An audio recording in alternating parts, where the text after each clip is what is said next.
Merhabalar arkadaşlar. Hadi Örseni YouTube kanalıma hepiniz hoş geldiniz. Bugünkü videomda 2 yaştan 3 yaşa kadar kullanabileceğiniz yandan bağcıklı bebek süveterinin anlatımını yapacağım.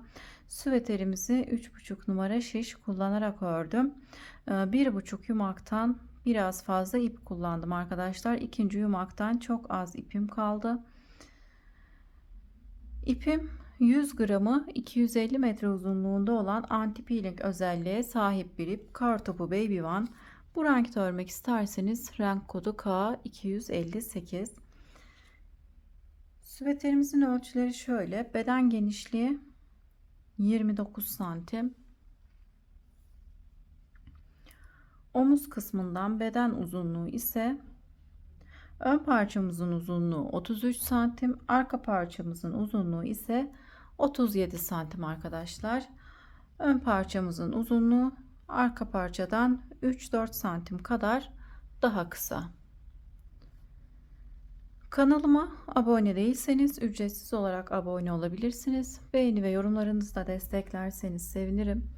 Paylaşacağım yeni model videolarından anında haberdar olmak isterseniz de bildirim zilini açabilirsiniz. Şimdi yandan bağcıklı bebek süveterimizin yapılışına geçelim. Herkese kolay gelsin. Süveterimize 3,5 numaralı şişe 74 ilmek atarak başlıyoruz. Şimdi arka yüzdeyim.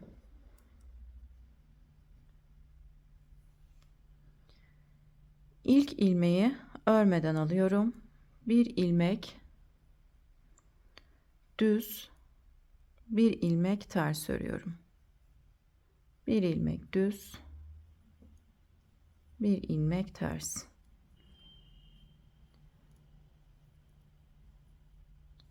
Sıra sonunda bir ilmeğimiz kalana kadar ilmeklerimizi bir ters bir düz olarak örelim.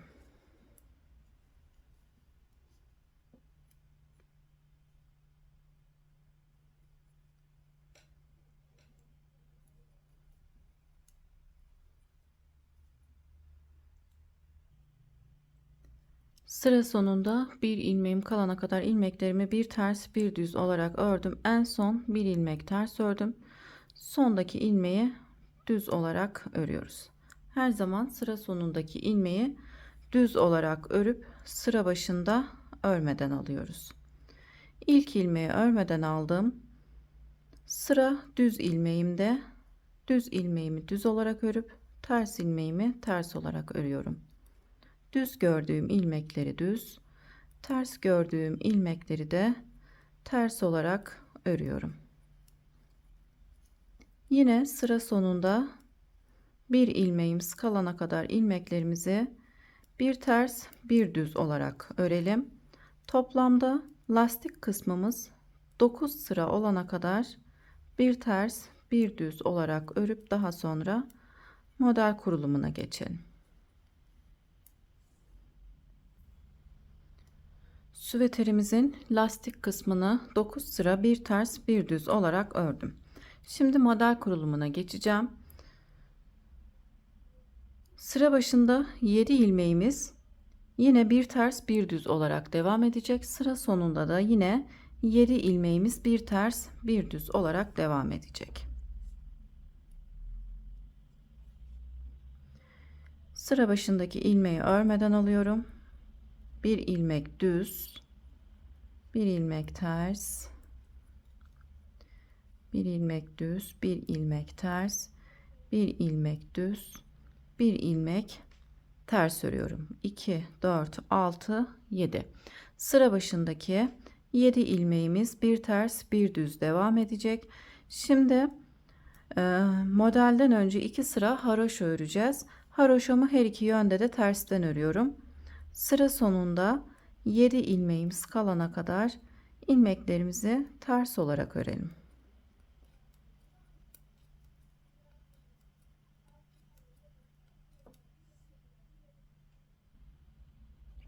Sıra sonunda 7 ilmeğim kaldı. Şimdi sıra sonunda kalan ilmeklerimi düz ilmeği düz, ters ilmeği ters. 7 ilmeğimizi yine bir ters, bir düz olarak örüyoruz. süveterimiz bitene kadar sıra sonunda ve sıra başında 7 ilmeğimiz bir ters bir düz olarak devam edecek. Arka yüzdeyim. Sıra başındaki ilmeği örmeden aldım. Sırada düz ilmeğim var. Düz ilmeğimi düz, ters ilmeği ters, düz ilmeği düz, tersi ters, düzü düz, ters ilmeği ters olarak ördüm. Yine bir ters bir düz olarak örmüş oldum. İpim önde. Sıra sonunda 7 ilmeğim kalana kadar ilmeklerimin tamamını ters olarak örüyorum. Haroşanızı her iki yönde düzden örüyorsanız o şekilde de örebilirsiniz. Ben her iki yönde haroşamı tersten örüyorum. 7 ilmeğimiz kalana kadar ilmeklerimizi ters olarak örelim. Sıra sonunda 7 ilmeğim kaldı. Düzü düz, tersi ters, düzü düz, ters ilmeği ters, düz ilmeği düz, ters ilmeği ters, sondaki ilmeği de düz olarak örüp arka yüzü tamamlayıp ön yüze geçiyorum. Lastik kısmından sonra bir haroşa sırası örmüş olduk. Şimdi bir sıra daha haroşa öreceğiz. Yine kenarlarımızda olan sıra başında ve sıra sonunda olan 7 ilmeği bir ters bir düz olarak örmeye devam edelim. Bir sıra daha haroşa örüp gelelim. 2 sıra haroşaya tamamladım. Şimdi bir sıra ön yüzde düz, bir sırada arka yüzde ters öreceğiz. Sıra başında ve sıra sonundaki ilmeklerimizi yine bir ters bir düz olarak örüyoruz. 7 ilmeğimizi bir ters bir düz olarak örüyoruz. Şimdi bir sıra ön yüzde düz olarak örüyorum.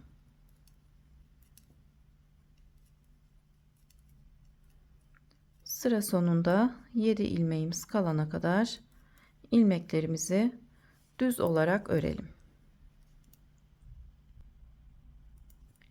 İlmeklerimi düz olarak ördüm. Sıra sonunda 7 ilmeğim kaldı. Bir ilmek düz, bir ters, bir düz, bir ters, bir düz, bir ters. Sıra sonundaki ilmeği de düz olarak örüp arka yüze geçiyorum. Arka yüzde yine sıra başındaki ve sıra sonundaki 7 ilmeğimizi bir ters, bir düz olarak örüyoruz.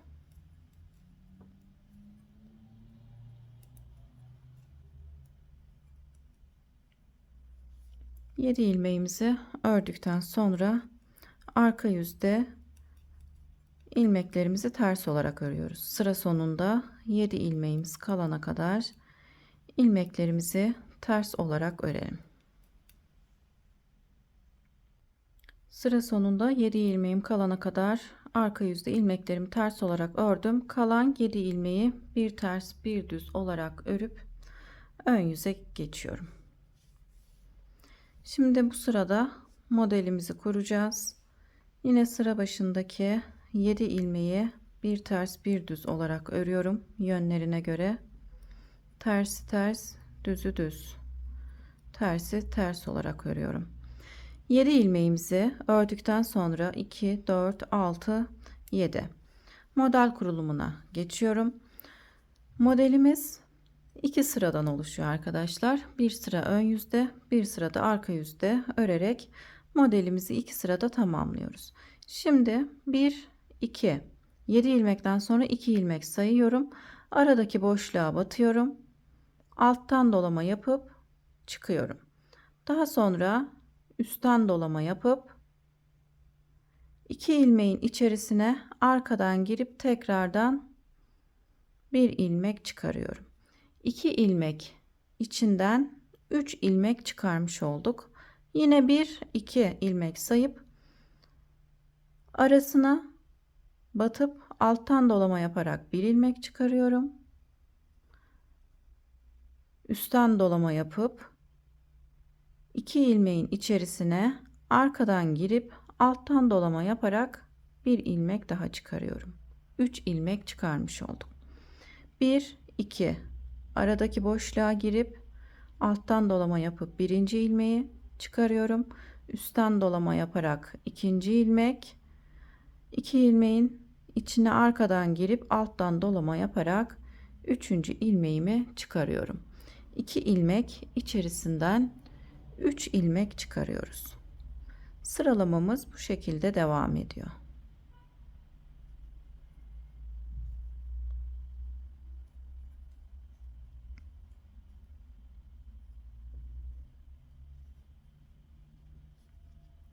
Bir, iki ilmeğin arasına batıp bir ilmek çıkarıyorum. Üstten dolama yapıp 2 ilmeğin içerisine girip alttan dolama yaparak bir ilmek daha çıkarıyorum. 1 2 ilmeğin arasına batıyorum. 1 2 sol tarafına batıyorum. Araya girip bir ilmek çıkarıp üstten dolama yapıp daha sonra 2 ilmeğin içerisine girip bir ilmek daha çıkarıyorum. Şimdi modeli tekrarlayalım. 1 2 ilmeğin sol tarafından girip alttan dolama yaparak birinci ilmeğimizi çıkarıyoruz. Üstten dolama yaparak ikinci ilmek, 2 ilmeğin içine arkadan girip alttan dolama yaparak üçüncü ilmeği çıkarıyoruz. Sıra sonuna kadar bu şekilde devam ediyoruz. 7 ilmeğimiz kalana kadar ilmeklerimizi bu şekilde örüp kalan 7 ilmeği de örüp arka yüze geçelim. Sıra sonunda 7 ilmeğim kaldı. Bir düz, bir ters, bir düz, bir ters, bir ilmek düz, bir ilmek ters. Sıra sonundaki ilmeği de düz olarak örüp arka yüze geçiyorum. Sıra başındaki 7 ilmeğimizi bir ters, bir düz olarak örüyoruz. İlk ilmeği aldıktan sonra bir ilmek düz, bir ilmek ters, bir ilmek düz, ters, düz ve ters. 2 4 6 7. 7 ilmeğimi ördükten sonra şu şekilde alttaki ipi sol şişime takıyorum. İpim önde, ters olarak örüyorum. Daha sonra bir önceki sırada artırmış olduğumuz 3 ilmeği ters olarak örüyoruz.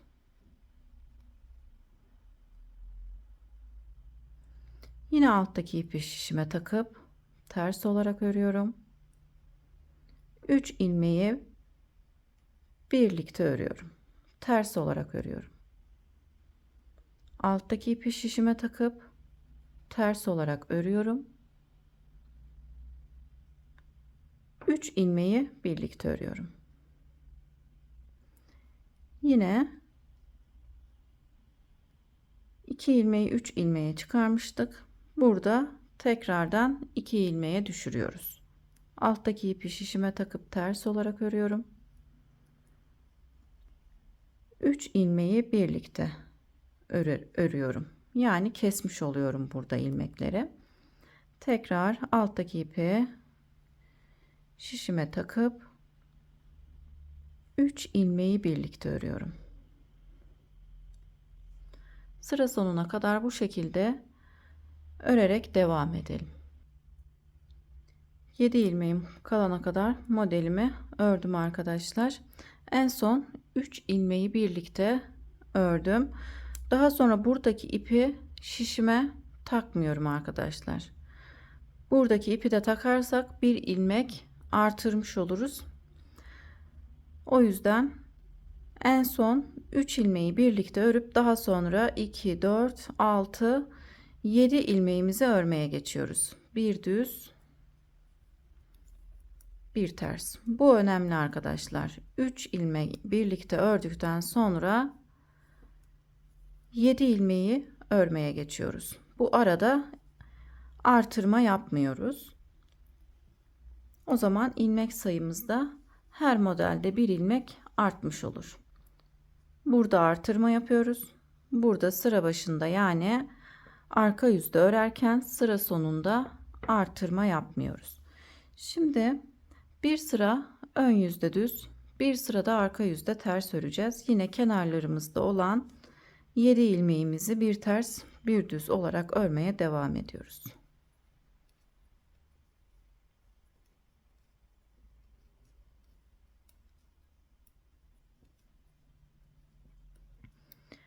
İki, 4, 6, 7 ilmek ördükten sonra bütün ilmeklerimizi düz olarak örelim. Arka yüze geçip yine kenarlarda olan 7 ilmeğimizi bir ters bir düz olarak örüp arada olan ilmekleri de ters örerek sıramızı tamamlayalım. Modelden sonra bir sıra ön yüzde düz, bir sıra da arka yüzde ters ördük. Şimdi aynı burada olduğu gibi 2 haroşa sırası öreceğiz arkadaşlar.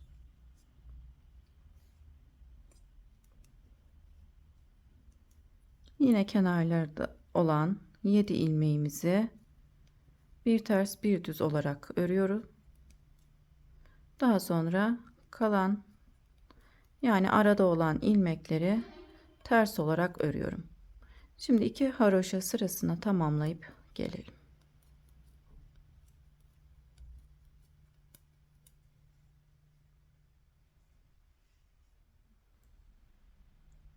Modelden sonra bir sıra ön yüzde düz, bir sıra da arka yüzde ters ördükten sonra 2 sıra haroşa örüyoruz. Şimdi 2 haroşadan sonra yine bir sıra ön yüzde düz, bir sırada arka yüzde ters öreceğiz. Fakat kenarlarda kısa satır tekniğini uygulayacağız.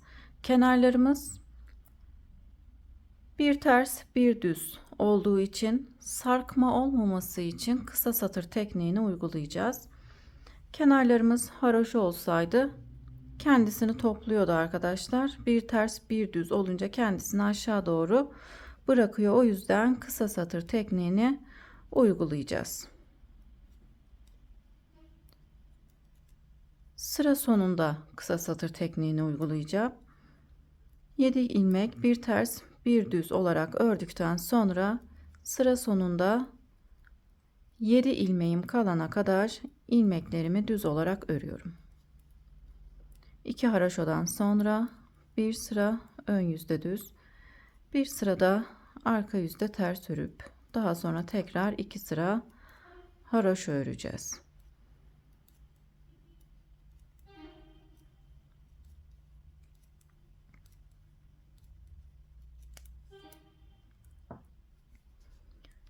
Sıra sonunda 7 ilmeğimiz kalana kadar ilmeklerimizi düz olarak örelim. Sıra sonunda 7 ilmeğim kaldı. Şimdi 7 ilmeğimi örmeden arka yüze geçiyorum. Yani burada kısa satır tekniğini uygulamış oluyoruz. Bir sıra örmüyoruz. İlmeği döndükten sonra ilmeği örmeden şişime taktım. Diğer ilmekleri ters olarak örüyorum. Yine sıra sonunda 7 ilmeğimiz kalana kadar ilmeklerimizi ters olarak örelim.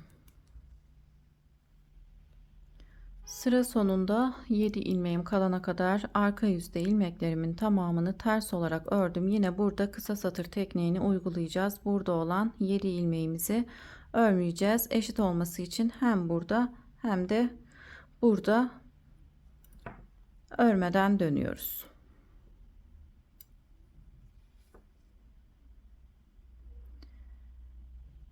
Şimdi bir sıra ön yüzde düz, bir sırada arka yüzde ters ördükten sonra aynı burada olduğu gibi ilk sıraya dönüyoruz arkadaşlar. Modelimiz bu şekilde. 2 haroşanın ortasına model kurulumu yapıyoruz. Şimdi buradaki haroşa sırasına dönmüş oluyoruz. 2 sıra haroşa öreceğiz. İlk ilmeği ters olarak örüyorum. Diğer ilmekleri de ters olarak örüyorum.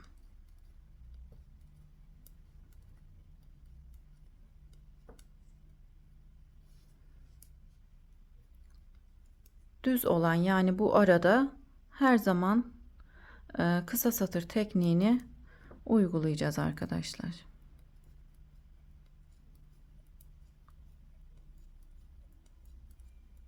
Şimdi 2 sıra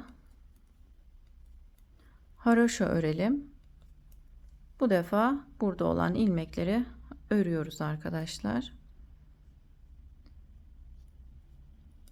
Şimdi 2 haroşa sırasına tamamlayıp gelelim.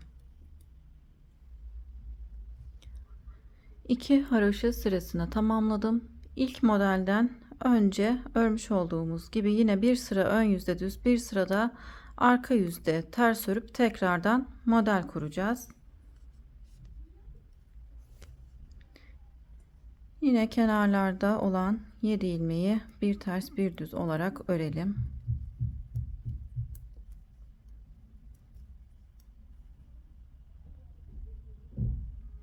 Yedi ilmek ördükten sonra sıra sonunda 7 ilmeğimiz kalana kadar ilmeklerimizi düz olarak örelim. Arka yüze geçip yine kenarlarda olan 7 ilmeği bir ters bir düz olarak örüp arka yüzde ilmeklerimizi ters olarak örelim. Yine bir sıra ön yüzde düz, bir sıra arka yüzde ters örüp gelelim.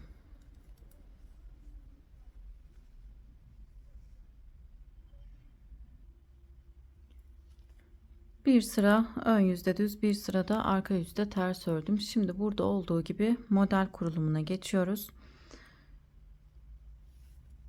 İlk 7 ilmeği bir ters bir düz olarak ördüm. Şimdi 1-2 ilmek sayıp arasına girip bir ilmek alttan dolama yaparak çıkarıyorum. Üstten dolama yaptım. 2 ilmeğin içerisine girip tekrar bir ilmek daha çıkardım. 2 ilmeğin içerisinden 2 ilmek çıkarıyoruz. 1 2 ilmek sayıp aradan girip bir ilmek çıkarıyorum. Üstten dolama yaparak bir ilmek, ikinci ilmeği alttan dolama yaparak da üçüncü ilmeği çıkarmış oluyoruz. Bu sıramızı bu şekilde örerek tamamlayalım. Model sıramı örerek tamamladım. Sıra sonundaki 7 ilmeği de bir ters bir düz olarak ördüm. Şimdi arka yüzde kenarlarda olan 7 ilmeği bir ters bir düz olarak örüyoruz.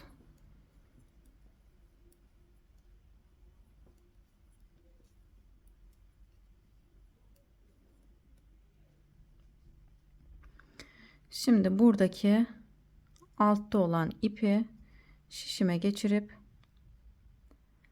ters olarak örüyorum. Daha sonra 3 ilmeği birlikte örüyorum. Tekrardan alttaki ipi şişime geçiriyorum. Ters olarak örüyorum. 3 ilmeği birlikte örüyorum.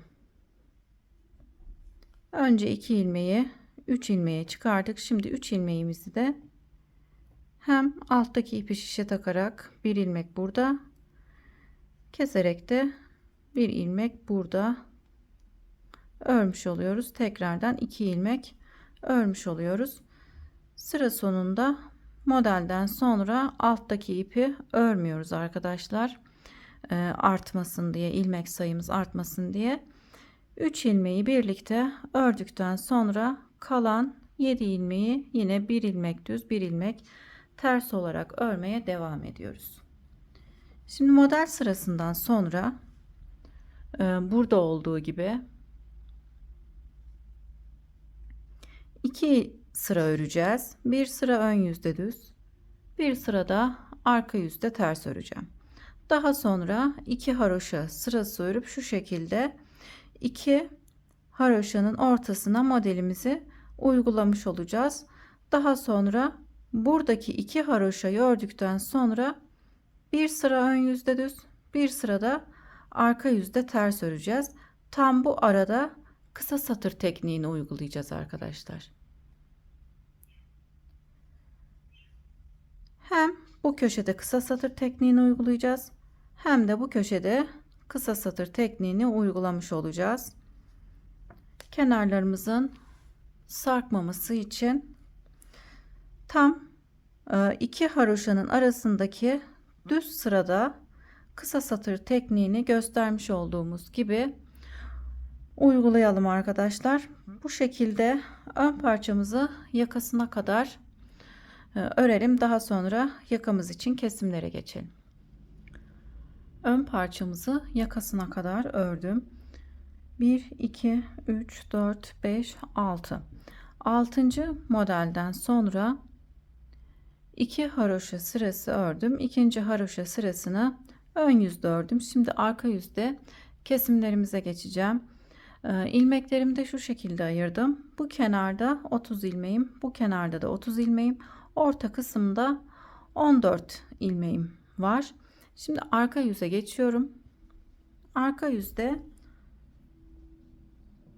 ilmek ayracımıza kadar ilmeklerimizi örelim. 30 ilmeğimizi örelim.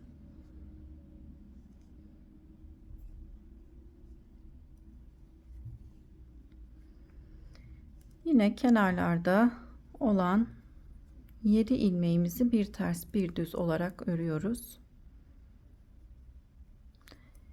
Yine modelimizi örmeye devam edeceğiz. Model sıralamamıza aynı şekilde devam edeceğiz. Şimdi ters sıradayım.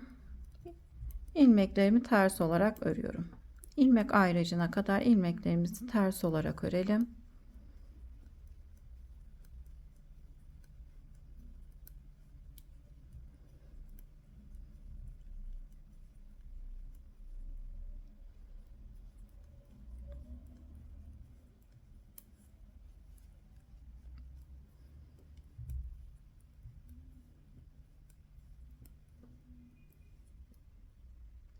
Şimdi ilmek ayracımı çıkarıyorum. İlmek ayraçlarının arasında olan 14 ilmeğimizi keseceğiz. 2 ilmeği birlikte örerek kesiyorum. 1 2 3 4 14 ilmeğimizi keselim.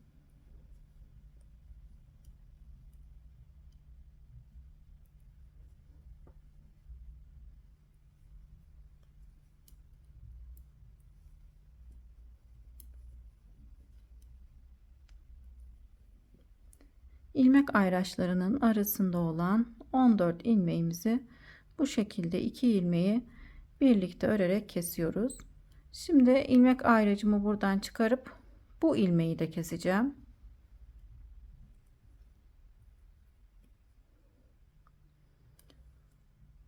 ...14 ilmek kesmiş oldum. Şimdi sıra sonunda 30 ilmeğim kaldı. İlmeklerimi ters olarak sıra sonuna kadar örelim. Sıra sonunda kalan 7 ilmeği de bir ters bir düz olarak örüp sıramızı tamamlayalım. Arka yüzü tamamladım. Ön yüze geçtim. Şimdi 30 ilmeğimizi ön yüzde bu kısma kadar örüp burada yine ilmeklerimizi keseceğiz.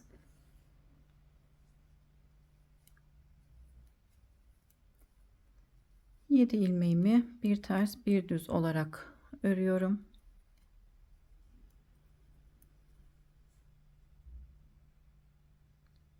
Şimdi modelde düz sıradayım. İlmeklerimizi bu kısma kadar düz olarak örelim. 30 ilmeğimi düz örerek geldim. Şimdi arka yüze geçiyorum. Önce bu omzumuzu tamamlayacağız. Daha sonra tam şu kısımdan ip bağlayıp diğer omzumuzu da öreceğiz. Şimdi 4 ilmek keseceğim. 2 ilmeği birlikte örerek kesiyorum. İlmeği tekrar şişime taktım. Yine 2 ilmeği birlikte örerek kesiyorum. 2 ilmek kestim. 3 ve 4. 4 ilmek kesiyoruz. Yine düz ters örmem gerekiyor arkadaşlar. Modelde ters sıradayım.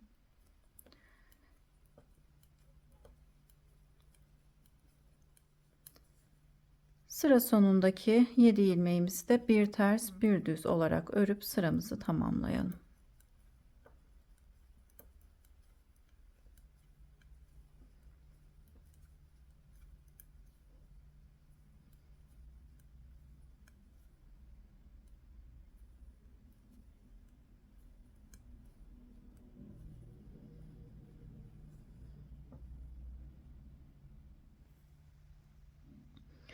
Arka yüzü tamamladım. Ön yüzdeyim. Modelde yine 2 haroşa sırası öreceğiz. Modelde haroşa sırasındayız. Kenarda olan ilmekleri bir ters bir düz olarak örelim.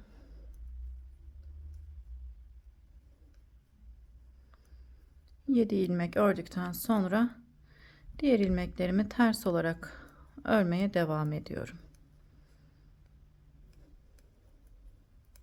Haroşa olarak örüyorum. Haroşamı da her iki yönde tersten örüyorum.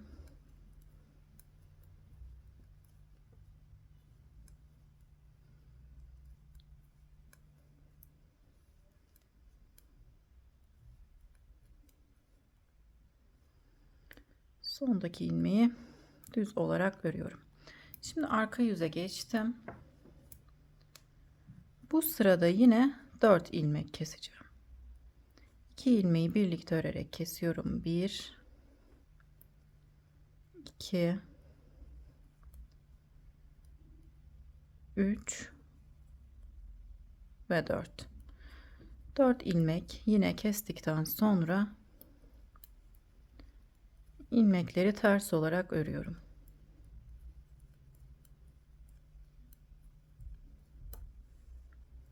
Önce yakasında olan ilmekleri kestim. Daha sonra 4 ilmek kestik. Sonra da 4 ilmek kestik. Şimdi sıramızı tamamlayıp ön yüze geçelim.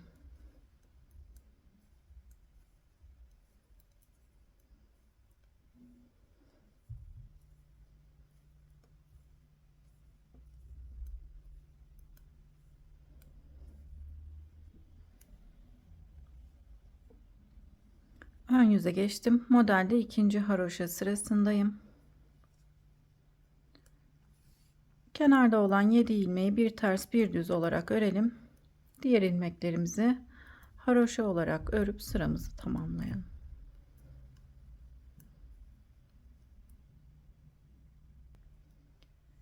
İkinci haroşa sırasını tamamladım.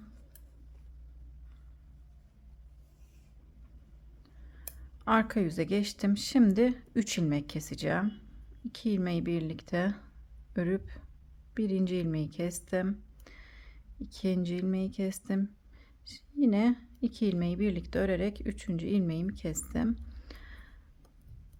Arka yüzde ilmeklerimi ters olarak örüyorum.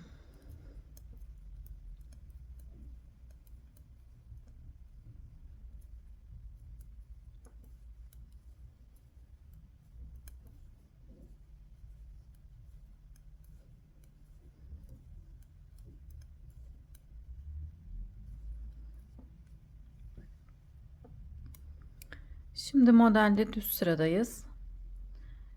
Sıra başındaki ilmeklerimizi bir ters bir düz olarak örelim. Kalan ilmekleri de düz olarak örüp sıramızı tamamlayalım. Daha sonra burada 2 ilmek keseceğiz. Sıramı tamamladım. Arka yüze geçiyorum. Bu defa 2 ilmek keseceğim. 2 ilmeği birlikte örerek kesiyorum. İlmeği şişime tekrar taktım. Bir ilmek daha kestim. Şimdi diğer ilmeklerimi haroşa olarak örüyorum. Önce 4 ilmek kestim. Daha sonra 4 ilmek kestik. Sonra 3, sonra da 2 ilmek keserek kesim işlemini tamamladık. Şişimde 17 ilmeğim kaldı. 17 ilmekle omuz kısmına kadar öreceğim. Yani istediğimiz uzunluğa kadar örebiliriz. Şişimizdeki ilmeklerimizi sayalım. 2, 4, 6, 8, 10, 12, 14, 16, 17. 17 ilmekle omuz kısmına kadar örelim. Yine model sıralamamıza aynı şekilde devam edeceğiz.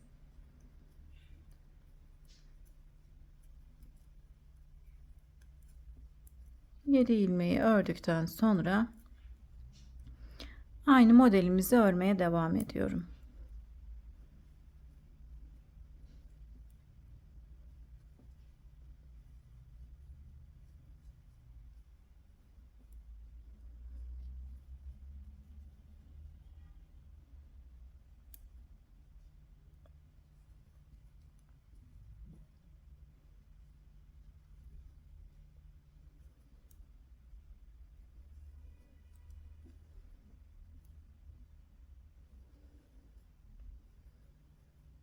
Sıra sonunda 2 ilmeğim kaldı.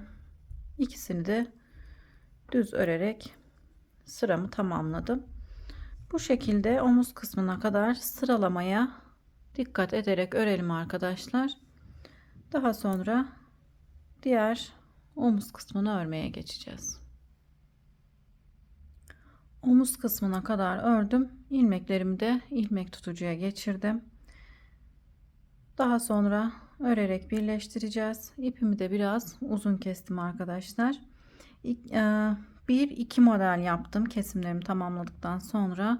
İkinci modelden sonra da bir haroşa sırası örüp bıraktım arkadaşlar. Bu uzunluk bizim için yeterli olur. Daha sonra ipimi tam şu kısma bağladım. Arkadan ipimi bağladım. Şimdi bu omzumuzu örmeye geçiyoruz. Kesimlerimizi yine aynı şekilde yapacağız. Önce 4 ilmek, sonra 4 ilmek, 3 ve 2 olarak kesimlerimizi tamamlayacağız. Sol tarafta yani sol omuzda kesimlerimizi daha farklı yapıyoruz arkadaşlar. Örerek keseceğiz. Bir ilmek ördüm. Bir ilmek daha örüp bir önceki ilmeği üzerinden geçirerek kesiyorum. İlmek yönlerimizin ön yüzde aynı görünmesi için kesimlerimizi bu şekilde yapıyoruz. Bir ilmek örüp bir önceki ilmeği üzerinden geçirerek kesiyoruz. Toplamda 4 ilmek kesiyoruz. 1 2 3 4 ilmek kestikten sonra modelde düz sıradayım. İlmeklerimi düz olarak örüyorum. Ön yüzü tamamlayıp arka yüze geçelim. Arka yüzü de tamamlayıp tekrar yine burada 4 ilmek keseceğiz arkadaşlar. Arka yüzü de tamamladım. Ön yüze geçtim. Yine burada 4 ilmek keselim.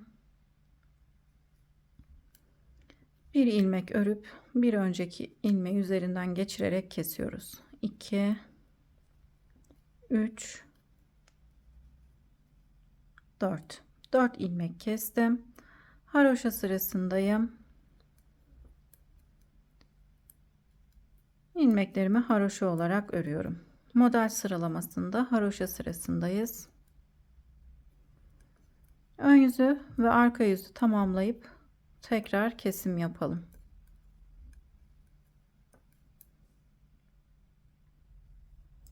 Ön yüzdeyim. Bu sırada 3 ilmek keseceğim. İlk ilmeği örmeden aldım. Bir ilmek düz örüyorum. Bir önceki ilmeği üzerinden geçirerek kesiyorum. 1 2 3 ilmek kestim. Modelde yine haroşa sırasındayım.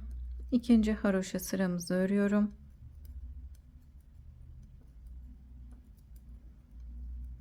Sıramızı tamamlayıp arka yüze geçelim. Arka yüzde de yine ilmeklerimizi örmemiz gerektiği gibi örüp yine 2 ilmek keseceğiz.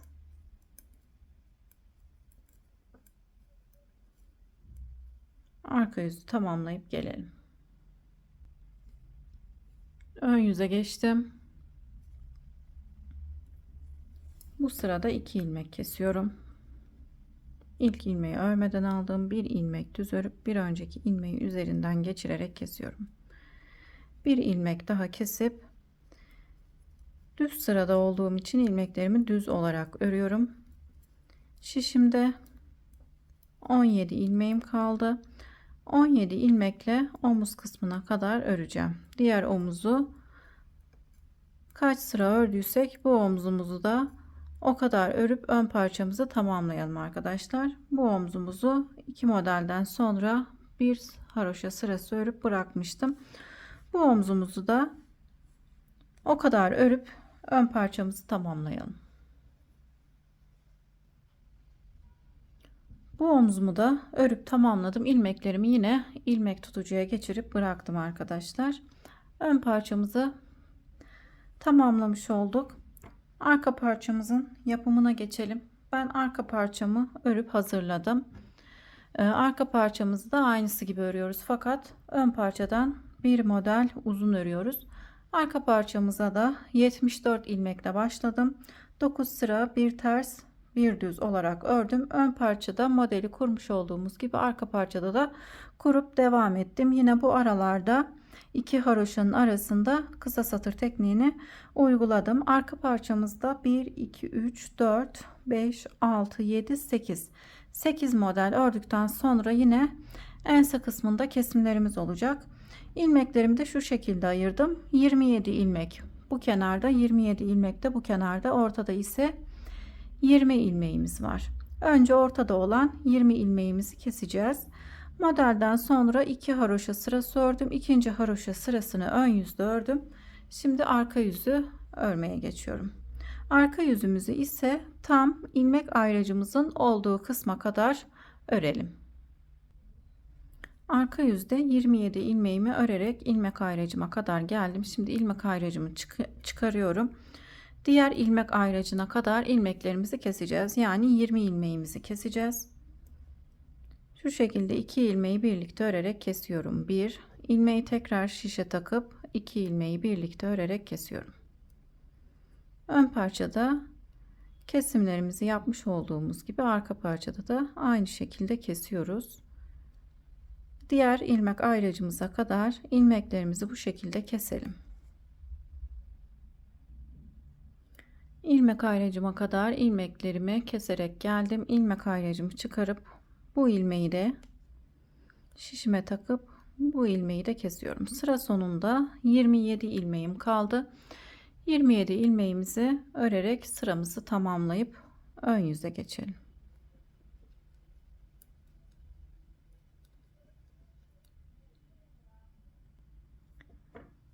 Ön yüze geçtim. Modelde düz sıradayız. Düz örerek tam bu kısma kadar gelelim. Örerek tam bu kısma geldim. Şimdi arka yüze geçip 4 ilmek keseceğim.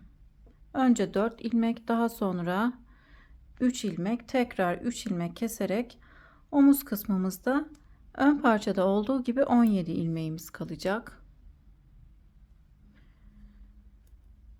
Yine 2 ilmeği birlikte örerek kesiyorum. 1 2 3 ilmek kestim. Diğer ilmeklerimi ters olarak sıra sonuna kadar örüyorum. Ön yüze geçtim. Şimdi haroşa sırasındayım. Yine haroşa olarak örüp tekrar burada 3 ilmek keseceğim. Daha sonra da 3 ilmek keseceğim. Şimdi burada kesmiş olduğumuz gibi ilmeklerimizi kesip gelelim.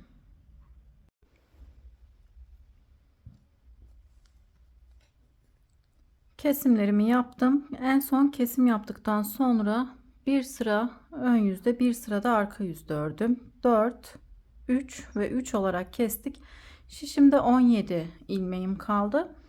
Daha sonra şu kısımdan ip bağlayıp burada da yine aynı şekilde kesimlerimizi yapacağız. Önce bu omzumuzu ön parçayla birleştirelim. Ön parçayı arka parçanın üzerine bu şekilde yerleştiriyorum. Sol omzumuza 3,5 numara şişimizi geçirdim. İlmek tutucudan çıkardım. Daha sonra ön parçayı arkaya çevirelim.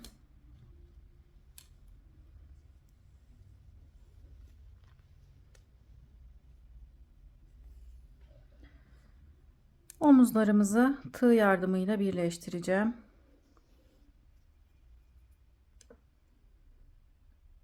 Ekranı yakınlaştıralım. Bir ilmek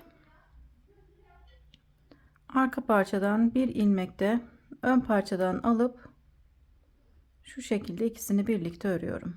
Bir ilmek arkadan, bir ilmek ön parçadan alıp ikisini birlikte örüyoruz.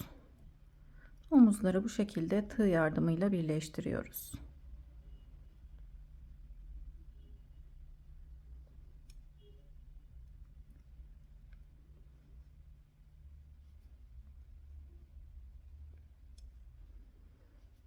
Bütün ilmeklerimizi bu şekilde birleştirelim. Omuz kısmında olan ilmeklerimizin tamamını birleştirdim arkadaşlar. İlmekleri çok sıkmadan, çok da gevşek bırakmadan birleştirelim. Şimdi ipimizi arka parçanın tam şu kısma, iç tarafa bağlayalım. İpimi iç kısma bağladım. Şimdi ilk ilmeği düz olarak örüp ikinci ilmeği de düz olarak ördüm. Bir önceki ilmeği üzerinden geçirerek kesiyorum. Bu defa ilmeklerimizin yönünün ön yüze diğer tarafla aynı olarak gelmesi için bu şekilde kesimlerimizi yapıyoruz. Hem örüp hem kesiyoruz. 4 ilmeğimi kestikten sonra model sıralamasına göre ilmeklerimi örüyorum. Düz sıradayım. Düz olarak örüyorum. Daha sonra bu kısımda yine 3 ilmek, yine 3 ilmek kesip bir sıra ön yüzde, bir sıra arka yüzde örerek bu omzumuzu da tamamlayalım. Daha sonra yakasından ilmek almaya geçeceğiz. Model sıralamasına da dikkat ederek örelim arkadaşlar. Şimdi bu omuzu da tamamlayıp gelelim.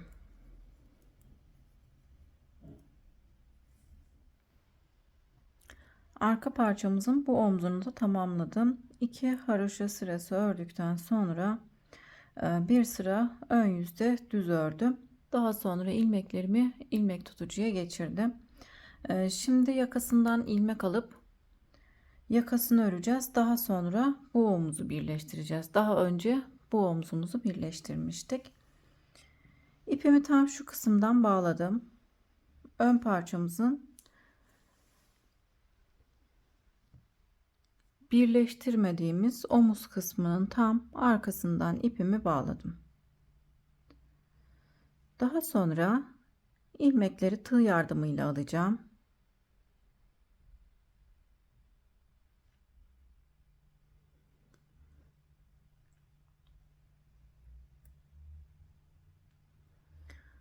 Tam aralardan ilmekleri çıkarıyoruz. Görmüş olduğumuz boşluklara batarak ilmekleri çıkarıyorum. İlmekleri şişe geçiriyorum.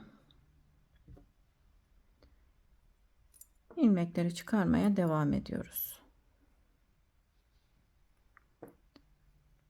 İlmeklerimizi şiş yardımıyla da çıkarabiliriz.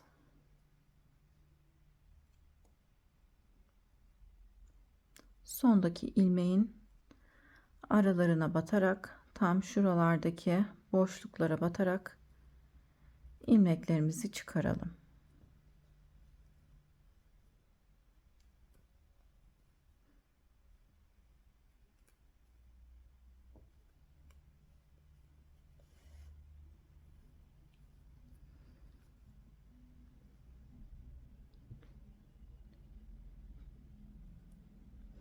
Kesmiş olduğumuz ilmeklerin içine batarak yine ilmekleri çıkaralım.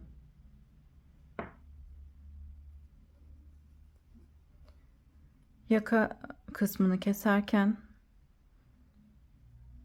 burada ilmeklerimizi kesmiştik. İlmeklerin içine batarak buralardan ilmek çıkaralım.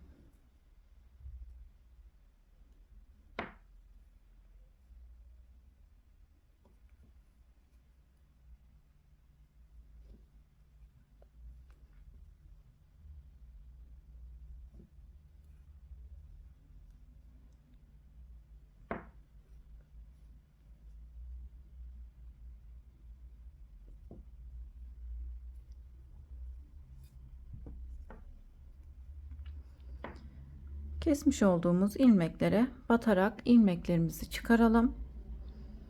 Yine burada da ilmeklerin arasında olan boşluklara batıp ilmeklerimizi çıkaralım. Arka parçaya geçelim. Arka parçada da kesmiş olduğumuz ilmeklerden ilmeklerimizi çıkaralım arkadaşlar. Bütün ilmeklerimi çıkardıktan sonra toplamda kaç ilmek olduğunu söyleyeceğim. Şimdi ilmeklerimizin tamamını çıkarıp gelelim. Diğer omuz kısmına kadar ilmeklerimi aldım. Toplamda 118 ilmeğim oldu. 1-2 ilmek fazla ya da 1-2 ilmek eksik olursa sıkıntı olmaz arkadaşlar. Arka yüze geçiyorum. Arka yüzde yakamızı lastik kısmını örmüş olduğumuz gibi bir ters bir düz olarak örüyoruz. İlk ilmeği ters olarak örüyorum. Daha sonra bir ilmek ters, bir ilmek düz, bir ilmek ters, bir ilmek düz, bir ilmek ters, bir ilmek düz. Yakamızı 9-10 sıra bu şekilde bir ters bir düz olarak lastik örelim arkadaşlar. Daha sonra yakasını kesip bağcık kısımlarını yapmaya geçelim. Şimdi 9-10 sıra örüp gelelim.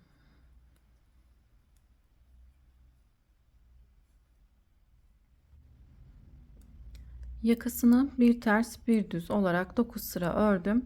Ön yüzde kesimlerimizi yapıyoruz. Hem örüp hem kesiyoruz. Kesimlerimi şu şekilde bir ilmeği düz olarak ördüm.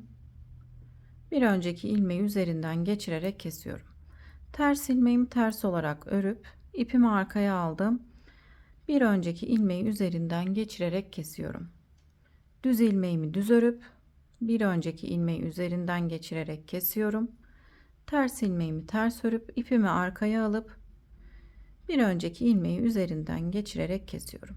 Kesimlerimizi bu şekilde hem örüp hem kesiyoruz. Bütün ilmeklerimizi kesip daha sonra omuz kısmından birleştirelim.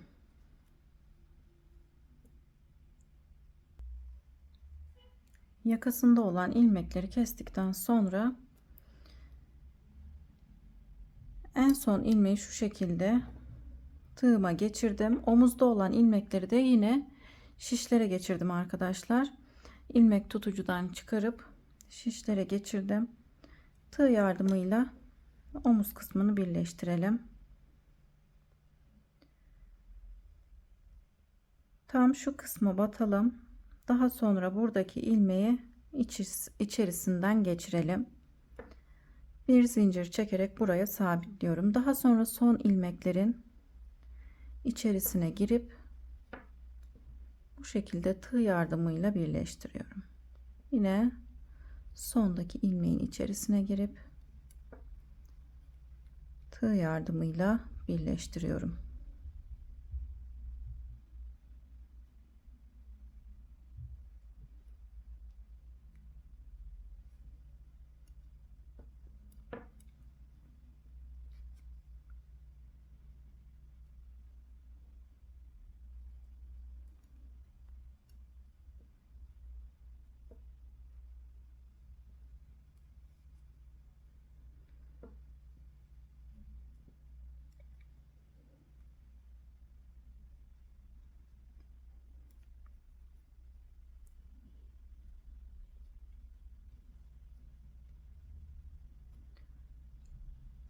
Tam bu kısmı birleştirdikten sonra şişimizde olan ilmekleri geçiyorum arkadaşlar. Bir ilmek önden, bir ilmek arkadaki şişten alıp hepsini birlikte örüyorum. Tekrar bir ilmek ön şişimden, bir ilmek arkadaki şişimden alıp hepsini birlikte bu şekilde tığ yardımıyla birleştiriyoruz. Diğer omzumuzu birleştirmiş olduğumuz gibi. İlmeklerimizi çok sıkmayalım arkadaşlar. Çok da gevşek bırakmayalım.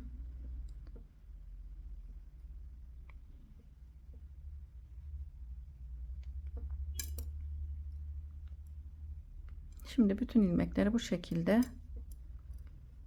örüp omuz kısmını birleştirelim.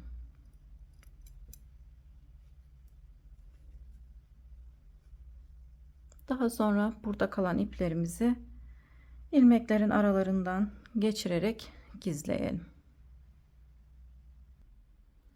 Omuzları birleştirip tamamladım.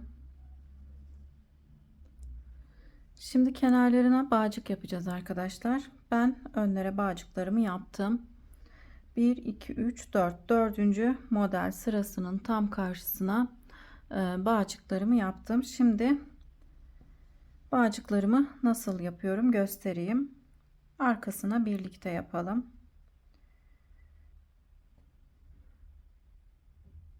Arkasına tam şu kısmı arkadaşlar, iki haroşanın arasına gelecek şekilde bağcıklarımızı yapalım. Tam şu kısma ipimizi bağlayalım.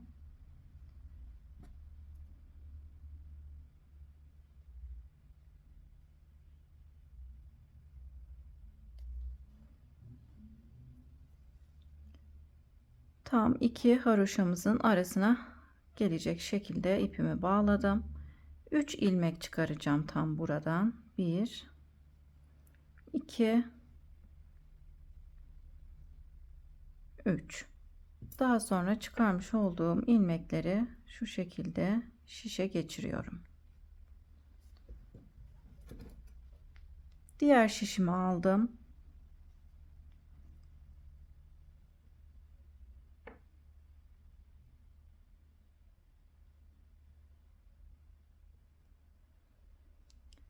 İlmekleri sol şişime geçirdim. Diğer şişimi alıp ilmeklerimizi düz olarak örüyoruz. 1 2 3 ilmek düz örüyoruz. Örmüş olduğumuz bu 3 ilmeği şöyle yakından göstereyim arkadaşlar. 3 ilmeği tekrar sol şişime takıyorum. Daha sonra yine aynı şekilde ilmeklerimi düz olarak örüyorum. Normalde örerken ters yüze geçiyoruz arkadaşlar. Bu şekilde bağcık yaparken hep aynı yüzde, hep düz yüzde örüyoruz. Hep düz olarak örüyoruz. Ters olarak hiç örmüyoruz. Sol şişime ilmeklerimi geçirdim. Düz olarak örüyorum. Yine ilmeklerimi sol şişime geçiriyorum. 3 ilmeğimizi düz olarak örüyoruz. Bağcıklarımızın boyu 25 santim olacak arkadaşlar. 25 santim olana kadar bu şekilde düz olarak örüyoruz. Süveterimizin arka parçası ön parçasından daha uzun arkadaşlar. O yüzden ön parçada 4. model sırasında bağcıklarımızı yapıyoruz. Arka parçada ise 4. modelden sonraki 2 haroşa sıramızın ortasına bağcıklarımızı bu şekilde yapalım. 25 santim olana kadar örüp süveterimizi tamamlayalım. Süveterimizin bağcıklarını yaparak süveterimi tamamladım. Süveterimizin önden görüntüsü böyle. Arkası da böyle arkadaşlar. Beni izlediğiniz için teşekkür ederim. Yeni örgü videolarımda görüşmek üzere. Şimdilik hoşça kalın.